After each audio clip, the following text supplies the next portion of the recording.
Muna akong tatawaging tatay pag tayong dalawa lang nandito sa bahay. Okay lang yan. Para hindi tayo mahalata ng anak mo na si Omar. Good morning! Ay talaga naman dahil ginawa nyo kaming number one. You know? Ang sarap talaga sa feeling. Sarap nga Ay sa nako, feeling. happiness. Ito na mga kapitbahay, napakabilis sa mga pangyayari. Ating matutunghayan ang ating unang kwento mula kay Renz ng Quezon City. Yan! Good morning DJ, Machu Bibo at Makirena. Ako si Renz. 52 na ako, taga dito sa Quezon City. Mare at pare, may nangyayari sa amin ngayon ni Miray. Wow! Sino siya? Sino siya? Si Miray ang kinakasama ng kaisa-isang anak ko, Agoy! si Omar. Pareho pa lang silang 20 anyos, Mare at pare. Ala, uy! May baby na sila. At dito nakitira sa bahay at nagsasama na sila. Mare at pare, sa araw-araw na madalis kaming maiwan na dalawa ni Miray dito sa bahay, may munting tindahan ako at ang anak kong si Omar naman ay nagtatrabaho bilang pahinante, kaya laging wala sa bahay. Mare at pare, natukso ako kay Miray. Hindi ko na nalabanan at hindi ko na naisip na kinakasama siya ng anak ko.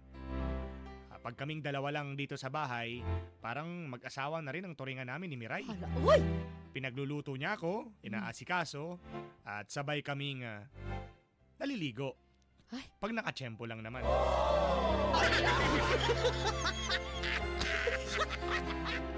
Madalas nakakatsyempo kaya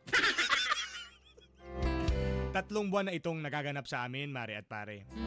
Maingat naman ako kaya hanggang ngayon ay hindi magawang mabuntis ni Miray. Mare at pare, mahal ko na ang totoo itong 20 anyos na kinakasama ng anak ko. Mahal ko talaga siya. Paano ba ito? Damayan nyo naman ako. Renz ng Quezon City. Nako. Mga kapitbahay, tunghayan natin ang pelikulang Bawat Sandaling Kasipling Ka. Tatay Renz, Ay, Miray. nakapagluto na ako ng pananghalian. Tara, kain na tayo, Tatay Renz. Ay, sige. Total, wala pa namang bumibili sa tindahan. Teka, si baby mo. Tulog pa ba si baby mo? Oo, tulog pa, Tatay Renz. Ay, mukhang gising. Tulog pa yan. Tulog pa po, Tatay Renz. Tatay na naman. Aha. Di ba sabi ko sa'yo huwag mo na akong tatawaging tatay pag tayong dalawa lang nandito sa bahay. Okay lang yan. Para hindi tayo mahalata ng anak mo na si Omar. Okay lang yan. Miray.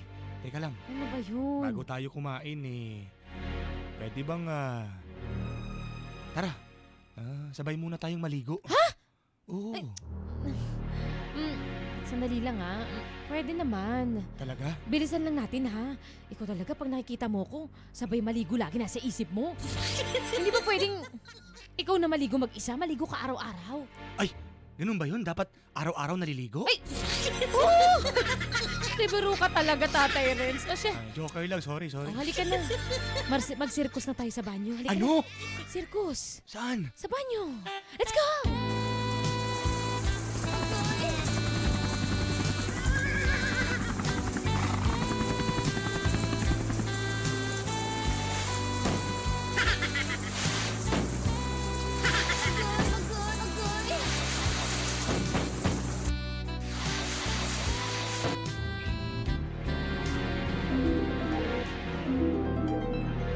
A few moments later. Grabe. Napagod ako. No, masarap ba? Sarap naman itong pinakbet na niluto mo. Miray, grabe. The best talaga. Siyempre, bukod sa anak nyo, gusto ko din alagaan kayo. Yung alagang masasarapan ka lagi pagka tayong dalawa lang, Tatay Renz. Agoy. Miray.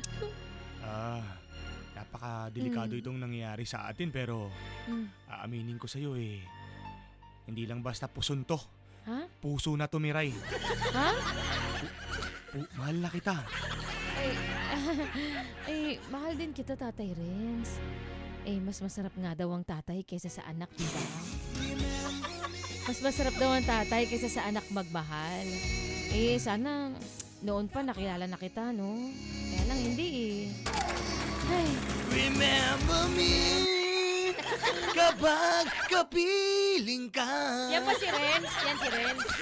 Renz Verano yun eh. Remember me Kaposes mo. kapag kasiping ka, kapiling ka. Kaboses mo pare, in Talaga, fairness. talaga yun eh. Ang ganda, ang ganda. Pwede kang gumanap na doble cara. Renz Verona. Verano. Action star yun. Ito si Tatay Renz. Ay, teka lang. Agoy! Agoy, lang ka diya, day! So parang ang istorya, mahal na ni Tatay Renz. Si Yung Miray. 20 years old lang yan, no? Yan ako ba? Grabe, no? Ilan taon na si Tatay Renz? 50 tong mabagsik. Grabe, 30 mahigit. 30 taon mahigit. 52 na, laging gustong 30 may kasabay anyos maligo. Laging gustong may 20 years old na kasabay maligo, pare.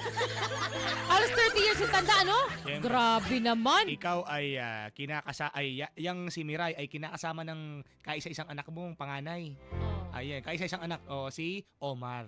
Wala si Omar, kaya pag wala ang anak, Yung tatay ang kachorba. at ang breaking news mas masarap palang, Tatay, magmahal kaysa sa anak. Diyos ko Lord, Uy, Diyos ko hindi mo Lord. sure. Hindi ko sure kasi hindi ko pa naranasan yan. At saka, ilang taon? 58? 52? 58? 52? Ang Grabe tanda na. mo na, Tatay Renz, hindi ka pa marunong maligo mag-isa. Nalimpungatan si Bruno Mariosep sa inyo, Ang tanda mo na, Tatay Renz! damay na. Mahal mo na yan. Eka lang. Ay. Oh, sige na. Oh, Gusto hanapin niya niyo na. palagi kasabay maligo. 09. Si Miray. Yan, 0977-7915. 0977-7915. Ayan na po ang mga kapitbahay nating artistahin. Renz! Mm. Napakademonyo mo! Manugang mo, binababoy mo! Manugang na ba tawag dun kahit na kinakasama pa lang? Oo, pwede. Yun Ano na rin yun? yun, Pasok na manugangin yun? rin Pasok yun na sa banga yun? Oo, dapat inisip mo ang asawa niya ay anak mo. Wala nga si anak, ano ba? Inisip mo nga, anak mo yun! Yung kinakasama niya. Sabi yan ni Gerly, si Gerly na laging gigil Oh, palagi. grabe ka lagi girly Mag-share ka nga ng live drama mo dito para kami naman magigil sa'yo. Sabi ni Chito ng Las Piñas, Tatay Renz lang sa kalam. Tatay Renz talaga, yan. Kaya ka lagi na mamaos ka. Parang familiar daw yung mga istoryang ganito. Remember. Macho Bibo at Maki. Parang familiar yung mga ganyang eksena. Oo, Ayan yung mga napapanood kong mga Japanese kaso blurred. Yan. Japanese film kaso blurred daw. Charot. Sabi ni Dayan Domingo, kilabutan naman yung butchokoy mo, Tatay Renz. Talaga bang kay kilabutan? Parang hindi na. Maawa ka naman, yan ay para kay anak mo na. Dapat anak ang turing mo dyan, hindi mukhang aanakan mo pa, sabi niya. Ay, Mamaya yung anak nyo, Sabi ni sa text niya, maingat naman daw silang dalawa Baka mamaya yung anak nyo, anak mo pala Renz Yung anak nung anak mo. Sobrang ingat nilang dalawa. Hindi natin masabi. Diyan tayo sa maingat. Malay mo, di ba? Biglang Narinig ko na yan sa kapitbahay. maingat, pero ang Maingat. nangyari, wow, 3 ang anak. Di ba? Maingat daw. Maingat Maingat ka pa dyan Ay nako talaga naman. Asan na nga ba yung tsinelas ko? Abot nga Mariat Ang sabi dito ni Marinela ng Kainta, ang sabi niya, tama si Maki, ang tanda-tanda mo na. Hindi ka pa rin marunong maligo mag-isa. Maligo ka mag-isa mo. Hindi yung gusto mo may kasabay pa, maghihilod sa'yo.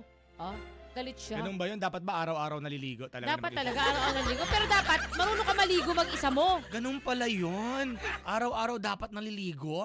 Oo. Hindi mo sinabi. Bandang huli niyan, Renz, baka maging nanay pa ng nanay pa niya. Diba? Nanay pa siya ng asawa niya. Diyos ko, sabi niya ni Marky Boy ng Sprint Asia Antipolo. Sabi ni Roy Cruz, halika na dito Tatay Renz dahil mananahi ako. Ikaw na isusunod kong tatahiin. Sabi ni Roy Cruz ng Taytay Rizal. O yan, tahiin mo na yung ano niya. Diyos ko, Parang Renz, kahit pa sabihin nating mahal na mahal mo na yang si 20 years old pa lang yan, pare koy. Yan ay kinakasama na ng anak mo. At may anak pa sila, O, hindi ba dapat na iba na lang ang ano mo, ang pinagkaabalahan mong tao o babae? Hindi na yung pinakailaman mong... Oo, may pagmamayari na ng iba. Pagmamayari na ng iba. Nadighay pa. Maasim ba? Maasim? Maasim, nangangasim. Baka may ilalabas ko ata yung... long silog na kinain ko ngayong umaga. Acid reflux yan, ah. Yung long silog na kinain. Ano ba yan? Ayan tuloy, pati yung mga kinain ko nanggigigil na. Parang familiar daw ang eksena nito sa Unbreak My Heart. Unbreak, ano ba yan? Buti pa sa Unbreak My Heart, may intindihan ko dahil nauna sila nagkakilala ni Jody Santa Maria. Eto, nagtanong nga sa huli. Pero sa inyo, Diyos ko po, kuya, anak mo na yan. Yan. Mm. Ito naman si Mirai Saip, dapat doon pa kita nakilala. Ay, Tatay Renz, dahil mas masarap ang tatay Ay. magmahal kaysa sa anak. ay.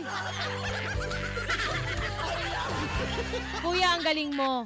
Partner na ng anak mo, inaas mo pa. Di ka na naawa sa anak mo. Walang kamalay-malay sa ginagawa ninyo ng kinakasama niya. Kaya nga eh. Itigil mo Sino na yan, nagsabi? kuya. O yan, may point Hanap ka yan. na lang na walang sabit, yung nang isabay mo maligo.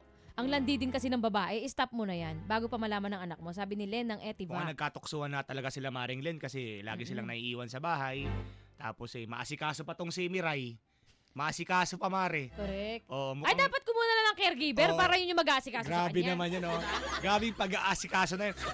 Inaasikaso mo si di ba? Pati paliligo, Yung caregiver ang kailangan yan. Pinagluto mo na, inaasikaso mo pa, sinabayan mo pang ikaw maligo. Sino ba naman hindi mapafall dyan? Mapupul ka dyan? Huwag ka talaga kay Mirai. Para ka nag-DH. Ay, nako talaga naman. Para ka nag-domestic helper at nag-overseas Filipino worker. Kaya yan, dahil nga. magke-caregiver ka para dyan Pare, sa matandang yan. Itigil mo na yung kaka-acrobatic nyo sa ano, ha? Nagsisirkus. Loob ng banyo, nag-acrobatic pa kayong circus. Diyan, wala namang ganyan dapat. Dapat sa banyo, naliligo lang. Naliligo Hindi lang. ko ano nung ginagawa yung circus. Ilod, oo, sipilyo, hugas. Ay, hugas. Oo, yan. May hinugasan pala dyan. Siyempre, yung budhi at kaluluwa inuhugasan dyan. Kala ko sila baboy hinuhugasan. Diyan pala. Bako, pare, kami ng mga kapitbahay mo nagsasabi na mukhang walang patutungang maganda yung lihim na relasyon ninyo ng kinakasama ng anak mo. Wala talaga kasi mali. Yung bata pa niyan. Tsaka dapat suportahan mo bilang tatay yung turing mo dyan sa Oo, kay ginagabayan. Hindi. Mirai. Ginagapang. Oo. Imbis na gabayan, ginagapang mo. Nang gigigil ako Agoy. sa'yo, Renz. Na